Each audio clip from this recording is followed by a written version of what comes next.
Throughout my adult life, my focus has been on making the world a more beautiful place. Initially, I pursued this goal as a hairstylist, working on the external appearance of individuals to make them feel more beautiful. However, I wanted more, so I began to shift my focus to helping people make better choices and achieve greater beauty from within. As a transformational life coach, I specialize in helping you identify and change the limiting beliefs that may be holding you back. Join me each week as we discuss, interview, teach, and explore the fundamental principles of healthy relationships. Welcome to Conscious Conversations with Louisa.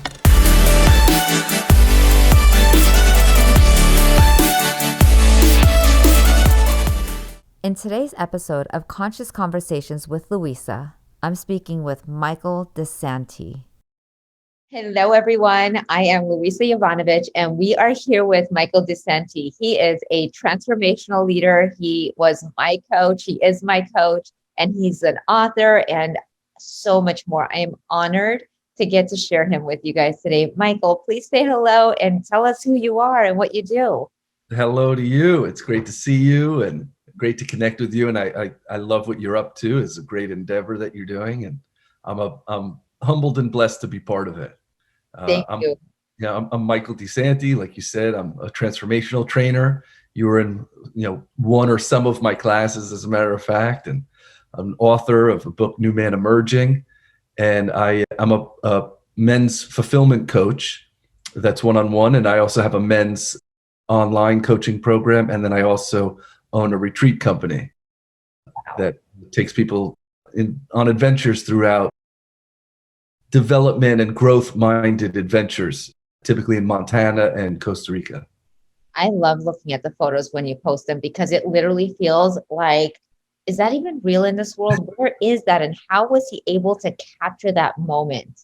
I appreciate that. And it's one of the places where pictures don't even do it justice. But I do appreciate that. I think that I was having a conversation with someone the other day around how this is my experience, but how nature and being in beautiful landscapes and in nature really helps recalibrate our entire system.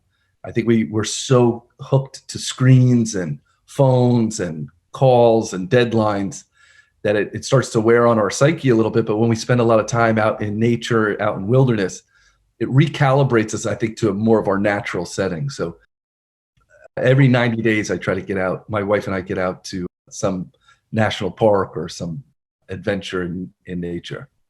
I love seeing you and your wife together. I'm a total mushball when it comes to loving relationships because, I'm having 17 thoughts at the same time. Because of you, I actually have this experience of what is possible in the world. Because I remember walking up to you and asking you a question about your family. And the feedback you gave me was, if you see that person as they are, they will continue showing up that way. And I walked away saying, Michael Desanti told me to believe in the tooth fairy. Yep, I remember. It felt crazy to me that, of course somebody is who they are. This is how I've seen them for 17 years, and this is who they are. But for that weekend, I took on that the tooth fairy was real and that I was going to act as if something you were saying actually could be possible. And that weekend was the first weekend of my life that I got to create and step into something that was 100% different than what I had already known. So seeing your relationship does that for me too, because I'm like, there's magic. There's people who love each other like that. This is magical.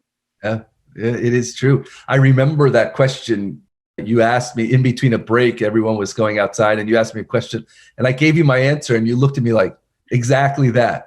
You tell me to believe in the tooth fairy? I said, try it on, prove me wrong. But Right.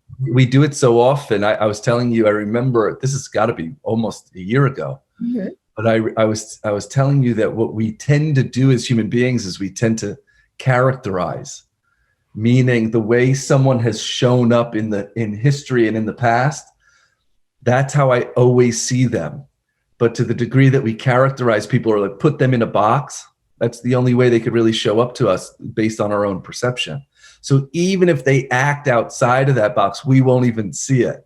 Absolutely. And you know what else was huge for me? That I didn't have to make it wrong or bad about who they are or about me. It just meant, because I kept thinking, well, if I see them at the way that I would like to see them, then the relationship will be spectacular because I'm seeing them as extraordinary.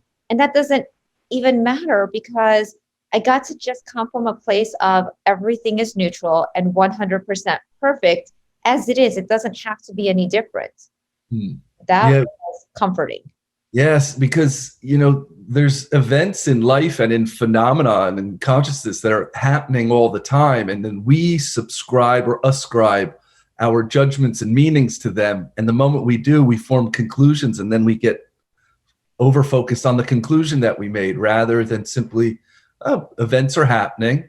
I determine what they mean for me. And if I'm the one that determines what it means for me, I might as well make it mean something that's valuable. Absolutely. And had the pleasure, your brother was my part one coach, and I got to hear a little bit about your family growing up. And I thought, how is it that my judgment would have been, if you're not raised in an extraordinary, loving, compassionate, blissful family, that two men being wonderful husbands was not coming out of that. And so watching the two of you be extraordinary men and to be wonderful husbands just blew my story on that one too. Yeah. It's absolutely cool. Environment plays a role, and it doesn't mean everything. It doesn't determine or predetermine everything. I think what my brother and I and we have another brother as well, but what we really all share in common is a commitment to growth, a commitment to excellence and growth and personal growth, and constantly taking our lives and ourselves to the next level. And we've had to overcome a lot of adversities and a lot of, challenges growing up. But you would think, this amazing upbringing will lead to amazing people, and horrible upbringings will lead to horrible people. That's just not the case. Right. I mean, you guys are true testaments of that. And it's extraordinary to see and experience, and seeing who you are as a human being and what you've been able to accomplish, and seeing both of you as husbands is just heartwarming to know that you can create the life of your dreams and impact an entire world with your way of being just by choosing it. It's that simple. And I don't think anyone would say it's easy. No. No. Yeah. I've learned from a lot of mistakes. I've learned from watching my parents make mistakes. I've learned from my own personal mistakes and watching people that I care about make mistakes. And then, recalibrating and learning and growing and trying on something new. And rather than get stuck with, this is the way that it has to be, because there's a lot of points in my history where me saying the way that it has to be just wasn't working. And so it took a lot of commitment and growth to, try on some new possibilities, but that takes courage as well. What was the huge turning point for you? What was the moment of, this is what my life is, this is what the cards I was dealt, and what were you able to access from that moment? I think, for me, I've had several key moments in life where they really impacted the way that I perceive and also the way that I choose to live. I think growing up, my parents going through a divorce, and then shortly after my mother getting cancer as a single mom, and we were losing our home, and we were just going through all this adversity. I remember thinking like, wow, life is just piling it on right now. And I think I was 16 or 17 at the time. And those adversities, built resilience in me. And then later on in life, I noticed when I was married years ago, and I noticed that I was unconsciously repeating a lot of my parents' patterns of how relationships, are supposed to be or should be, or how they looked. And I was not getting the results that I wanted at all. I wasn't who I wanted to be in that either. And then in that same year of, getting a divorce or going through a divorce personally, my father passed away. And so I noticed that there was these points in my life where it made me filter all the things that I was doing that I wasn't passionate about, I wasn't fully vested in, And I started to filter out, especially with my father dying, that how short life was, how brief it is, and that I really get to create something or a life that's deliberate and purposeful and meaningful and deep for me. And that doesn't need to look like everyone else's life, but I knew that if I didn't do that, I was going to crush my spirit. And so I spent a few years just letting go of anything that was out of alignment for me, and then also building, creating, and giving or contributing things that really did inspire me, that I thought I could make an impact or a dent in infinity with doing. So those were some key moments in my life that really had me take an honest reflection of myself and how I was living and where my life was trending. And Right. if it wasn't trending to where I really desired it to be, it was time for me to take an honest audit of it. What does a day look like for you? Because I know that they say success leaves clues. So I have been asking everybody what their days look like, because I know that there's common denominators in this that are huge takeaways for people. Oh, it's a great question, because I totally agree with you. Success leaves clues. I'm not a fan of reinventing the wheel if something was working and making things more complicated than they need to be. So over time, I'd say over the last 10 years, I've really designed the life that I really want and have always wanted. So now my life is pretty simple, which is by design. But I wake up every morning. The first thing I ever say or think is thank you. So that's my first conscious thought, is thank you. And then my wife puts her head on my chest, and we spend some time together. And then our little dog, who's taking a nap over here, she comes up in between us, and that's how we start our morning every morning. And then my wife makes coffee. I take the dog out. We spend time together in the morning with coffee. And then I like I said, I love being outside. So I go outside and I reflect on my day, and I say thank you, and I do my gratitude prayers outside. And then I come back inside, I start my day, and I usually work about 3 or 4 hours a day. That's individual clients or groups that I coach, and I exercise every day, spend time outside every day, and then I make dinner for my wife every night. And once she's home, I put the phone away.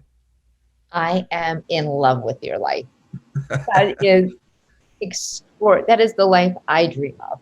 Yeah. And I always say this to clients, forgive me for interrupting you. I always say this to people, is if you were to isolate it, moment to moment on its own, it's not really all that mind blowing. But when I put it all together, I'm like, wow, pinch me. I can't believe this is my life. I remember actually you saying that in the course, like, how could we ask for more? And that has stuck with me, because I do love my life. I get to wake up. I get to have my gratitude. I get to have my coffee, and for right now, I'd love the man to have my head on his chest too, but that's not manifested just yet, but it will, because the tooth fairy is real. And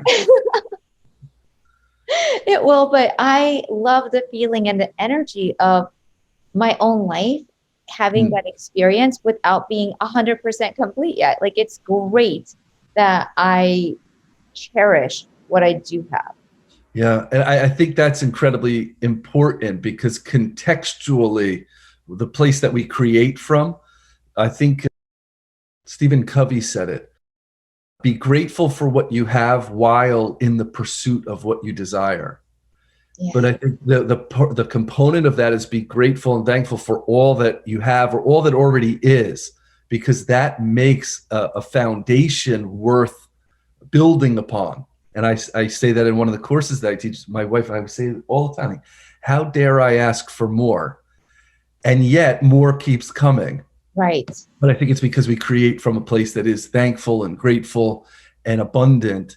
And then we build consciously on top of that. And here's the other thing: we also say no to things that are out of alignment to it too. And I think that's very important for people to understand, is that abundance isn't just saying yes to everything and now just filling your day 24 hours a day with new things. Like, it's actually about being discerning, deliberate, conscious, saying yes to what aligns to your principles and your values and your visions and your creations, and also saying no to the things that are out of alignment with that, or that actually distract, seduce, or even rob you of that creative energy.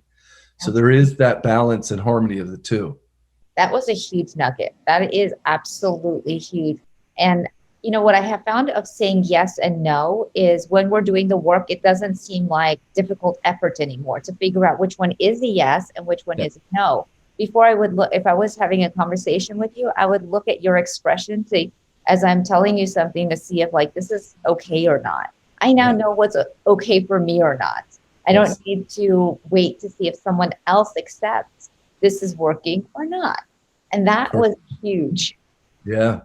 Yeah. And I think the more and more we get connected to and in touch with our own authenticity, our own genuineness, our own vision, our own principles, our own values, it makes it a very easy filter of what you say yes to and what you say no to. Because there's people that come to me all the time with, you know, business ideas or new endeavors.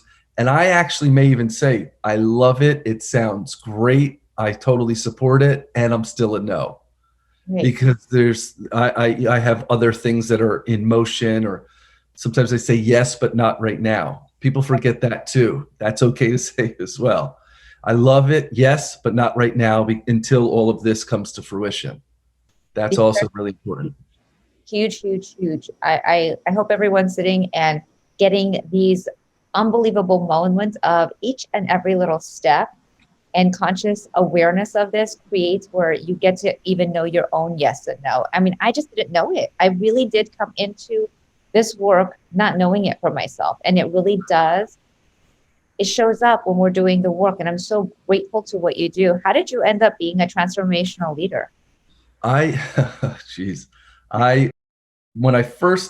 always been interested in personal development and growth and human potential. As long as I remember, I've been very, very interested and passionate about it.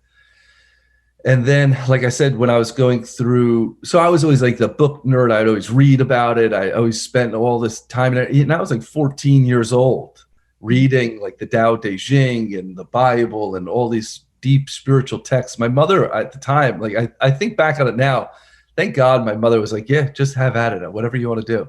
And but then later in life, I told you before, as I was going through a divorce and my father passed away, and I was in a challenging moment, and my brother, who is your transformational trainer, he and my mother enrolled me into that work. And when I did it, so much clicked for me.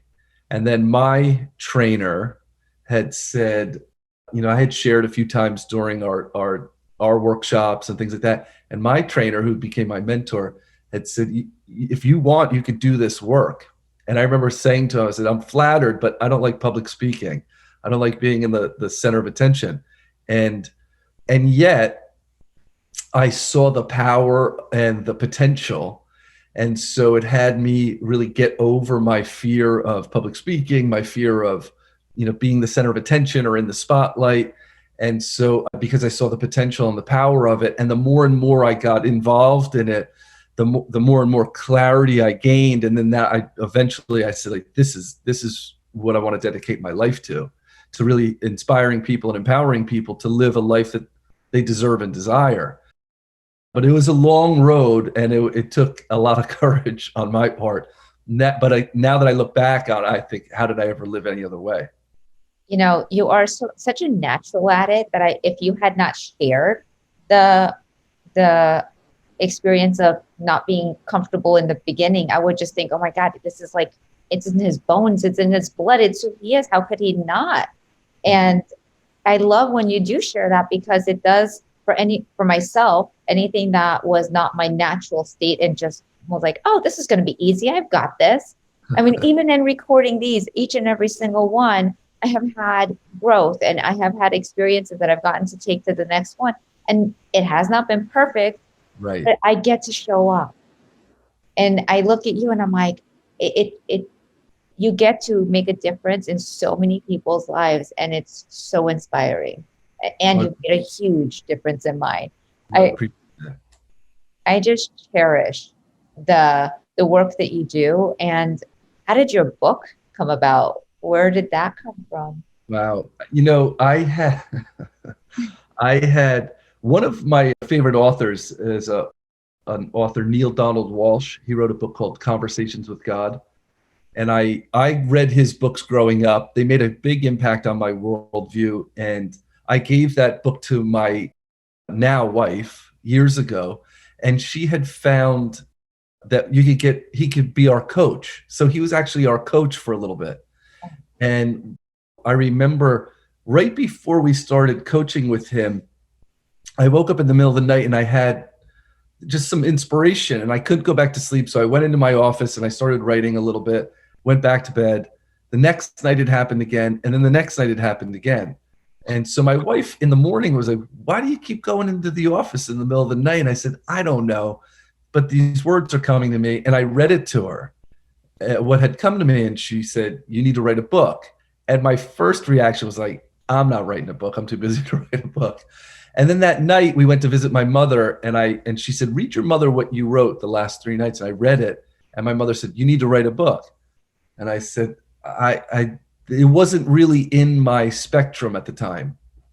And then I went home and my wife really said, you've got to put this into a book. And I said, okay, I'll write this in a book, or I'll write a book. And then, when I'm inspired, I'll just get up and write. So I just figured it would be this like middle of the night, inspirational book. The moment I said that, all the inspiration dried up and I had to actually sit every morning and see what came. And so it became more of a disciplined practice. And I mentioned Neil Donald Walsh because he was my coach at the time. And he said, oh, you're writing a book. When are you going to be finished with it by? And for some reason I threw out October 1st. He said, great. First rule of writing a book, create a deadline. Second rule of writing a book, keep the deadline. And he made me a deal. He said, if you finish it by the deadline and send it to me, if I'll read it, and if I think it's a powerful book, I'll send it to my publisher. And my wife and I were on the phone together and she's like hitting me saying, is this happening right now? And I said, I have no idea what's going on right now. But then I realized, I said, well, now that I said October 1st, I should have said January. I said, now that I gave my word to it, I will sit every day and have it happen. And right around the halfway point, there was a momentum that came, and I said, I'm gonna make this happen. And that's how the book came about. Your book is extraordinary, by the way. I love it, and I love who you are. And I remember being in class with you, and you asked somebody what their vision was about their plan, and then you said, well, how are you going to make that happen? And they said, I'm going to meditate, I'm going to journal. And then you said, great. And I'm like, wait, that's a thing? That counts as doing something? Excellent, because I love doing that. And if that's a thing, I'm doing it. Because all of a sudden, the things that I wanted became, I would go do my workouts every morning, I would meditate, and I would journal. And I remember when we were during COVID, and I would, we get to all share together. And somebody said to me, I invite you to share on a larger scale. Like, I love what you're saying, just say it to more people. And all of a sudden I put a group together where we would journal and meditate every day. So from March to September, every solitary day, we would do journaling and meditation. I would post this. And I literally went from, I'm not quite sure what I'm meant to do, to leading this path. And it really was when you said, oh, that's great. That's where you start. And I'm like, I love that. That's a thing. And if someone has no idea, and if someone has an idea, that is the thing. It became the glue. Yeah. Yeah. There's, it's not necessarily what you do, but how you do it. And there's a lot of people that have a lot of mechanics. I do this, I do this, I do this. As long as it's deliberate, as long as we're doing that deliberately and consciously, there's creativity and growth to it. Mm-hmm. So it doesn't guarantee anything, but what it does is it says, I have this intention, deliberately I'm going to journal every day, I'm going to meditate every day. For me with the book, it was, I'm going to sit in front of the computer at this time every day for this amount of time. So as long as that deliberateness is there, it creates that growth that comes with consistency of commitment. Absolutely. And that becomes really where we gain the most traction in our lives or in our creations. Because without that deliberateness, everything becomes monotonous, routine, boring. I do it or I do it unconsciously. So what? When you add that deliberateness and that consciousness to it, it gives it potency. Absolutely. Now that's what gains the traction for us. I have some really amazing clients and I love watching their lives because, for 23 years, I've been a hairdresser, and sometimes I'm really standing behind someone's head 3 times a week doing their hair and watching their life. And this lady was amazing because she would squeegee her shower every time she took a shower. And I thought, I think that's part of the discipline that she has that creates her wealth, because if she didn't have that, I don't believe it's those tiny little things that created who she is. So when I moved into this house, it was very important to the landlord that I squeegee my shower. And I could have looked at it as like, this is the most annoying thing I've ever done in my life. But I embrace squeegeeing my shower because I look at it as the part of what's going to get me to the wealth I dream of having. And as simple as that silly thing is, I totally am committed to squeegeeing my shower. And those are the things that I love. Something I would never have wanted to do. I bring so much love into it, right, just because I know it creates more of things to love, even things I don't normally wouldn't say that I would choose. Yeah, and then you were mentioning relationship before. In relationship, the little stuff is the big stuff. It is the squeegeeing the shower. In finances, the little stuff is the big stuff. There is no prosperity without discipline. There is no health without discipline. We want all these big picture ideas and visions, but we've got to put the disciplines and the commitments and the consistencies and the deliberate actions underneath them, because without it, they just remain a dream. And so the little disciplines, the little things, they add up, because that's what adds up consistently over time. So when you meet the one and it's the one, what does that feel like, look like? I mean, I love what you're saying about the disciplines, but how do you cherish that relationship? Because it's 2 complete different human beings. You both come into this with your own agenda of how you would like your life to turn out. And how do you keep that fire alive and exciting when you really, I find innately human beings are selfish and we all want what we want. Yeah, which will come into a friction in relationship for sure. Mm-hmm. So really what's happening is you have 2 people that clearly have 2 different worldviews, because you have different histories, different experiences, different perceptions. And so how do you make those 2 worldviews come together and in the friction create growth, and in the connection create, deeper connection, or where it's aligned, create deeper connection? So there's, for me, and I can only speak personally, but I have what I call 4 pillars of relationship, or 4 tenets of relationship. And one of them is attraction. And attraction isn't necessarily not only physical, but it's a mental, it's emotional, it's intellectual, it's spiritual. Attraction is what brings us together. What is it that magnetizes us? That needs to be fed. We have to feed what brings us together, what magnetizes us. We've got to give, again, conscious and deliberate action and thought to that. So that needs to be nurtured. One tenet of relationship is attraction. The other tenet for me is communication. Communication is key, because in communication, I want to make sure that I'm safe enough to make requests, to have agreements. I also want to make sure that my wife is safe enough to make requests and form agreements, and have communication, that we have a safe level of communication, that we have, when we make requests, they're honored. If they're honored, they're now agreements. If they're agreements, they're followed through on. So communication is another tenet of relationship that needs to be nurtured and deliberately brought to consciousness. The other is consideration. The third tenet for me is consideration, that I live my life, my wife lives her life, but that we choose our lives and that each other are considered in it. then I'm not just out here living my life and saying, hey, listen, I have all this travel and all these things to do and all this, all these endeavors and all that. You need to be okay with it. And I want to make sure that she feels considered in what I'm up to, and vice versa. Right. And so consideration is key. This is very like, couples run into the challenge of like, he leaves the toilet seat up. The toilet seat has nothing to do with it, but not feeling considered does.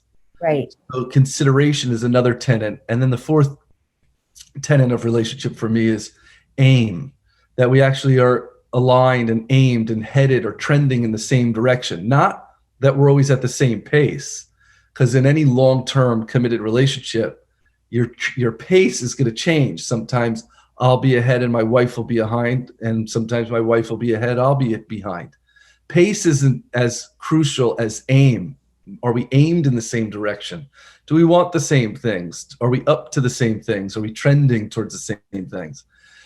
So as long as you give consciousness to those four tenets of relationship and really give attention to them, it nurtures the foundations so that you could really thrive and raise connection, deepen connection, and also, create possibilities that, to me, I feel like they become endless. Absolutely. I mean, that truly what you shared is magnificent, magic, realistic, tangible, all of the, for a moment, it creates a possibility, like it can actually be lived into, and there is a check mark going, oh, I got this. Yeah. That's really important too, because there's a lot of times when people come to me for coaching and say, my relationship is really struggling. And then when we distinguish and break it down, they're like, actually, my relationship's doing really well. We just need some work on communication. Mm-hmm. And then when they nurture that communication and understanding, it strengthens the attraction. It makes them want to consider each other more. And then it deepens and strengthens their aim together. So they're all interconnected. If they're not distinguished, a lot of times people think, oh, my relationship is struggling, when like, well, hold on, let's really like break it down and make it, like you said, tangible and doable and realistic. Now, all of a sudden we know where we could put our attention. So when two people have, not two people, but like everybody has a self-limiting belief, but in a relationship, two people have self-limiting beliefs, and you tend to, even if they're identified, there's two self-limiting beliefs and they tend to do this. How does one address, like one person feels the need to be needed, wanted, and cherished and being there. The other person is like, I'm not enough. So they're literally the perfect storm. This one wants this, and this one is like, I'm not enough. So it just happens to do this. How would someone work through that? There's I think there's an important question, because I think it's actually common. And I think what we, as we have commitments to, growth and we've got to also distinguish that. I think a lot of times people confuse love bonds with trauma bonds. Mm. And so people are, they're overtaken with this emotion. They get almost, what's the word, inebriated and drunk on this connection. But a lot of times what you start to see is like that actually goes pretty south pretty fast. So it really, what we do is we hook each other in these trauma bonds. Like my limiting narrative matches up perfectly to your limiting narrative. And then we come together really, really intensely. But then when one party says like, hold on, this is exhausting. Like I really want to grow or be authentic and genuine. Now all of a sudden it becomes a threat to that bond. Right. So first we've got to distinguish, like, is this an actual genuine, heartfelt love connection bond? Or is this like a trauma bond where they feed this insecurity of mine and then I feed this insecurity of theirs? Now we're just hooked. And that becomes an interesting relationship, because if it doesn't crash and burn, what ends up happening, it becomes not I love you very much, but I trade you very much. You don't touch this wound and I won't touch that wound. And then we just end up living in these like barters and trades. And then now I'm upset because you touched something that I told you not to touch. So that becomes a challenging way of operating, because it's as intense as they come in is usually as intense as they go out. Wow. Now, It's huge, Michael. Huge. So that we've got to distinguish that first. Now, second, after you distinguish that, they say, okay, this is really a love bond that is, we both have commitments, we both, ways that we want to grow and nurture each other, support each other, consider each other. That's part of the tenet of consideration. Then in that, it becomes genuine. I always say that we've got to give people a blueprint on how to love us, because the way I interpret love and being loved and giving loved is different than the way my wife does. We have two different worldviews, paradigms, blueprints. Now what it is for us is a constant practice of giving each other a specific blueprint of how to be loved. So my wife's, the way it looks is different than the way mine looks, but it's my role and my job to give my wife the blueprint of how I feel loved. So that's specific requests, agreements, roles, where we're most efficient. And it has to be specific so that the other person knows how to navigate, Absolutely. how to love me. I mean, getting to know ourselves is the only way to do that, because I actually discovered that my greatest time in the day is in the morning. So I do all of my important things in the morning when I'm the most alert and aware. And I know certain people, it's in the evening for them, but for me, it's the morning. And so that was something I discovered, how I receive love and how I like to be loved, and the blueprint for me, I'm still discovering. And It's not something that I just know already. Right. Well, think about this, what you just said. If you're still discovering it, how could you ever expect someone else to know it? Right.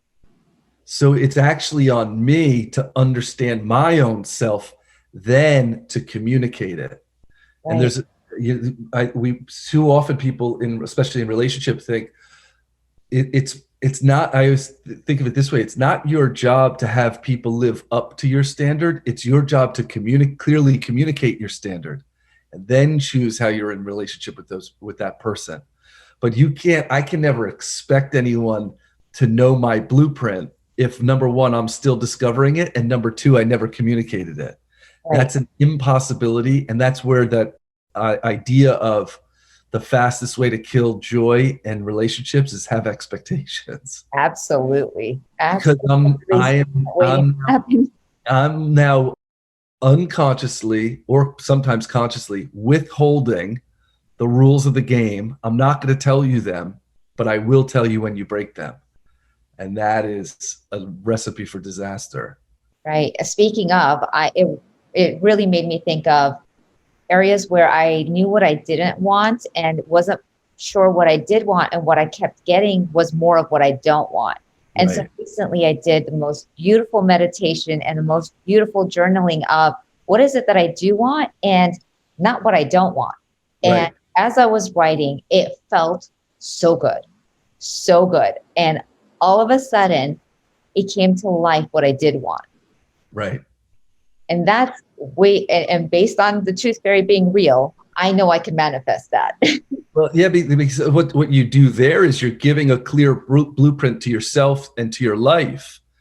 Because if you tell me what you don't want, I still have no idea what you do want. There's now as your partner, I now have to go through trial and error to figure out, she said she didn't want this. Okay, I know not to do that.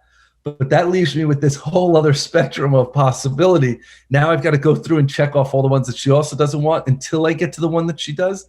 That's going to be challenging. That's going to take a ton of time. Now you could say, I don't know what I want, but I am in the discovery of that. And I want you to be part of that discovery. Great. Let's explore it.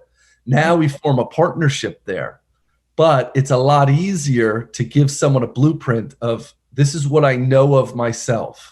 Absolutely. And this is how I clearly communicate it. So I know as your partner, as my wife's partner, I know when I'm navigating on track. I also know if I'm outside of a boundary. Right. So we want to give each other that clarity. I used to think it was just women who would clone themselves into what a man wanted in order to think they were creating a relationship. But I realized both do that. Like, men go into it wanting to do the things that they think a woman wants. Women go into it doing what they think a man wants. And then at the end, they're exhausted keeping up something that neither one want to do. Exhausted. And here's the thing, they're exhausted, and that clearly says they're exhausted. That doesn't mean it's because of a lack of effort. Mm-hmm. It means it's a lack of effectivity. Mm-hmm. So if you tell me these are the 4 things that I want, I now know exactly where I can put that effective energy. But if I go and do 20 things that you don't want and I miss the 4, I've just spent all this energy and I missed the mark. So over time, I'm like, wait, you're telling me it requires this much energy to be in relationship. That's when most people conclude relationships are too hard. I might as well just be on my own. Right. Well, yeah, if I were taking all my money and all my energy and I was throwing it down a well every day, I'd probably get sick of it too. But if you give me a blueprint and I give you a blueprint, and our focused energy and our effective energy is going toward that, then we grow and way faster than we ever would on our own. Absolutely. I mean, I honestly could talk to you forever because there's so much that gets unraveled and opened up. You have so much wisdom. I cannot wait for people to see this. I used to always say, I wish there was a fly on the wall to listen to these conversations because they're so magnificent and people will get so much out of it. And it's recorded. People do get to hear it. And I cannot wait to hear the feedback of what comes up for everyone as this is shared. Thank you, Michael, so much. I know you have a gift for our audience. Could you please share what it is? There's my marketing team just put this together a few weeks ago, and it's a free book offer. And you could go, excuse me, as if you handle the shipping charges, my team will ship you New Man Emerging, my book. They'll ship it to you for free. Give it a little bit of time. We'll get the addresses and everything. We'll mail them right out to you. And then also for the men that are listening, or for the men that are even 1 or 2 degrees away of separation, here is I have my group, Find Your Tribe. I'll do a free discovery call with them if any of the men are interested in being part of the upcoming tribes that are happening online now. Wow. Any man, any person in your space grows. I just know that because I have, and I know how extraordinary you are, and that's a gift and a half. So thank you so much. My pleasure. My pleasure. Thank you for having me. Thank you. This was such an honor.